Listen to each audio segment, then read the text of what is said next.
What's good, YouTube? Cardfight King here. Aqua Life, baby. You already know.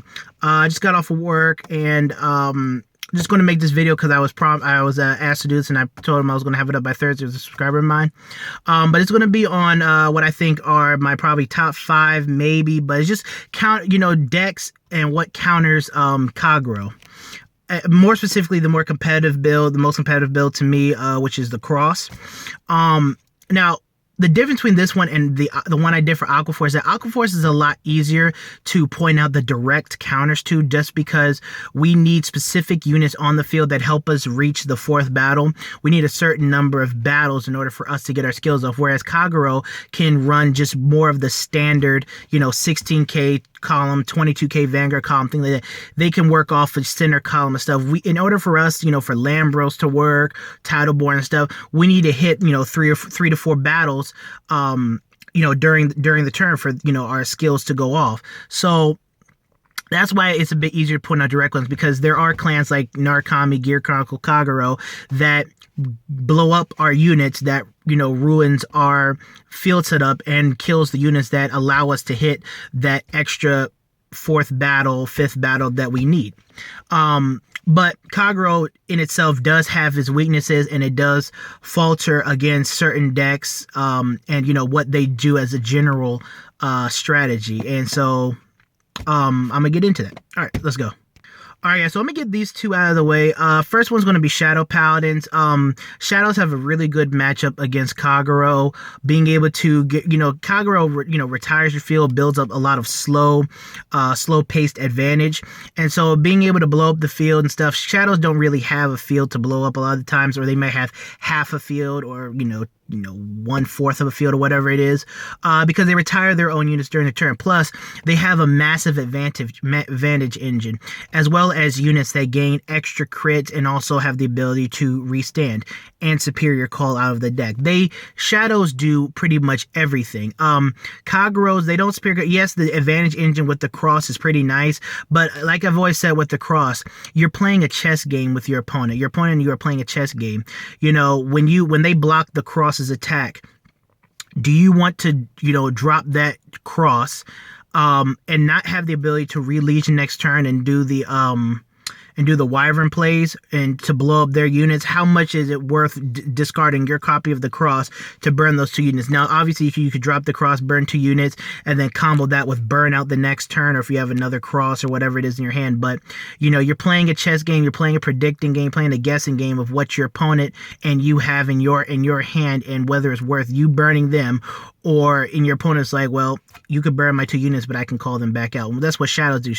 You can kill the units off, but then they can just superior call and come back to the field, which makes it very, very difficult for you to achieve what you want to achieve, which is slow building advantage, because Shadow Paladins kill them for you and build advantage off of that. Another is Royal Paladins. Now, the reason why I am saying Royal Paladins is because Royal Paladins build a field fast. They can destroy Kagero in the early game. Obviously, the most competitive build to me is, the Sword Me, the Sanctuary Guard with Sword Me and whatnot.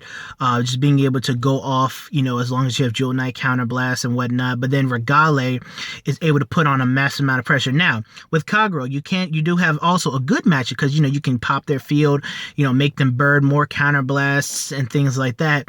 But with Royal Paladins, again, they're able to superior call a lot of their units out, especially with the Ultimate Stride coming out now, and Godblade and whatnot. And put pressure on you, and kill off the slow advantage you're trying to bring. Depending on how the game's going, their ability, just like Shadow Paladins, their ability to superior call units and build a board, the speed of them able to do that can outpace the speed of how your game with Kagero is going. Yes, you have Root Flare, which can knock out a column, but cards like Twin Sword and whatnot can easily build another column, or they'll just call another column hand. And then you have like Sanctuary Guard Regale, who makes them big, meaning that the advantage you built by doing the whole wyvern and rewriting, relegioning and stuff can be whittled down greatly because of the amount of high-powered attacks that are coming at you. even though you can build a field, there's just a lot of high-powered attacks that are coming at you, especially with deck cards like Thing Saver. Thing Saver, you can build a soul and, restand. You can beat a shadow, you can beat a Kagero. A Kagero player can get beaten just by Thing Saver alone. They can, change their game plan up to make sure that they have enough soul for Thing Saver and, counterblast as well, and then go into Thing Saver and then beat them down with a singular Vanguard. Obviously, a few perfect guards can take care of that, but, late in the game sometime, nobody's trying to deal with a pseudo or just a restanding Vanguard in itself. So that's why I said Royals and Shadows do have a pretty good matchup against them, because Royals, since with Sword Me combined with Sanctuary Guard, have a really good combination of speed and power. Shadow Paladins have a lot of speed. They don't hit as hard as Royal Paladins do, but they're extremely consistent and they build up a lot of advantage. Now, when it comes to the other decks that counter them, Kagero doesn't have too bad a matchup against a lot of other decks. A lot of it's just how you play the game, but I will tell you that Kagero does have has a hard time against explosion decks that can explode on you in one turn or a few turns. For instance, Aquaforce. Now, Kagero does counter Aquaforce, but Aquaforce has the potential to also counter Kagero, and I've done that a lot of times. I have a really good track record against Kagero, even some really good Kagero players like my boy Juan Mango, because with what we do with Aquaforce is, we learn, you'll learn to hold some units back, make smaller fields that can still hit the fourth battle, and you can still get a very effective turn out of, and you can push them a lot of damage. And then with cards like Lambros, you're able to call out some units, go crazy a little bit, and while possibly reserving, backup cards just in case, they come back with the field destruction. But you're able to put on an immense amount of pressure on them by being able to have a really high-powered explosion turn against Kagero. And again, like I said, Kagero likes to build up slow advantage and whatnot.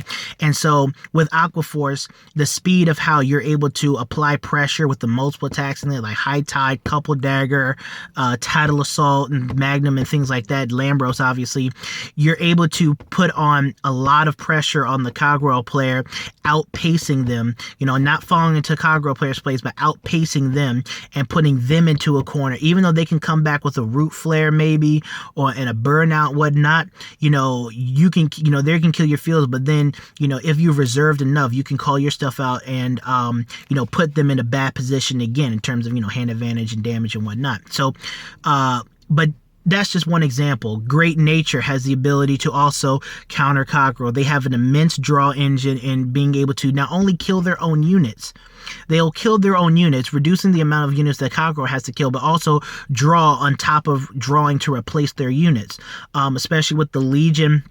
The Tester Fox Legion, getting that whole Legion loop, killing the Fox, adding another Fox, and like drawing a card and unflipping damage. Big Belly able to make those power comps do that, and then Mana Garmer turning things into a Glory Maelstrom. And with multiple attack with Creon Tiger and whatnot.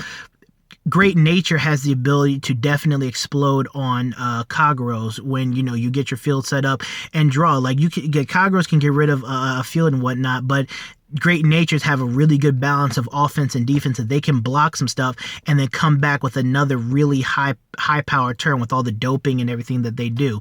Narukami, I was watching my brother play when he had going undefeated at the box tournament. He played against the Cross 3 times, and of his 3 matches, a lot of it had to do with the ability to not only wipe their board with the brawler stuff, but also Conquest Dragon. What Kagero lacks is an explosion. They don't have that, oomph, that card that explodes. Maybe, the ace. The ace is probably what they needed for, their explosion turn, but it doesn't explode in the way that like Narukami and Great Nature, because Great Nature, they dope up their units, they power up their, not only their Vanguard column is, swinging for 26 or whatever, but their rear guard columns are swinging for high numbers. Same thing with Lambros. Lambros rear columns swinging for high numbers.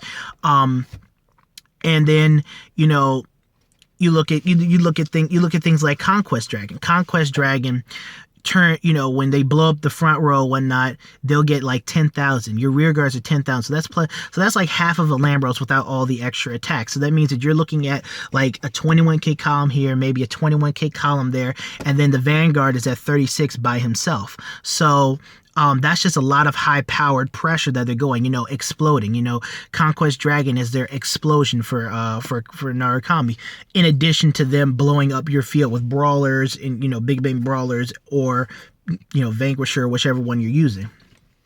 And then you have like Nova Grapplers. Nova Grapplers, again, Kagero has a good matchup against all of these decks if played correctly, because Kagero is not a deck you could just pick up and shuffle and play. Kagero, there's a lot of thinking involved with decision making on what you need to do in terms of abilities with the cross, with legioning, whatnot, and soul blasting. So there are decisions that you have to make. Like I said, it's a chess game. It's harder than it actually looks playing Kagero. But what you need to, like I said, decks like that can explode on you. And Nova Grapplers with their multiple attacks, Cool Hank, Sazanda, things like that, they can just sit there and explode on you.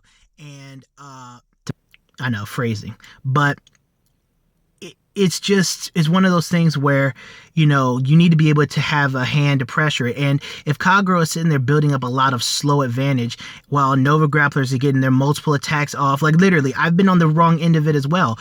They get Victin off, you can't really block Victin, they're gonna stand up Sazanda again. Sazanda's sitting there at 29, 34. Cool Hank is gonna stand up Sazanda again, things like that. That just puts a lot of pressure on you in terms of, and if you're not hitting triggers and damage on a lot, it can get very detrimental for you. So what I will have to say for Kagero is that Kagero has a lot of good matchups against a lot of decks, but where it falters is in Explosion. The Ace is a pretty good card for Explosion, though it has a very specific cost. But against a lot of these decks, players that know how to play against Kagero and know when to time their explosions correctly can present a really big problem for Kagero. Shadow Paladins and Royal Paladins. Royal Paladins explode from turn 4, turn 3 on. Turn 2 on too. Shadow Paladins can explode at turn 2 and up. So those decks can explode on you, but also have ability to outpace your advantage. Even Gold Paladins, you're sitting there trying to retire their units, but they're filling up their field faster than you're retiring. They're outpacing your retiring with being able to fill their field up. So that can happen, but it's not that Kagero doesn't have a good matchup against a lot of these decks.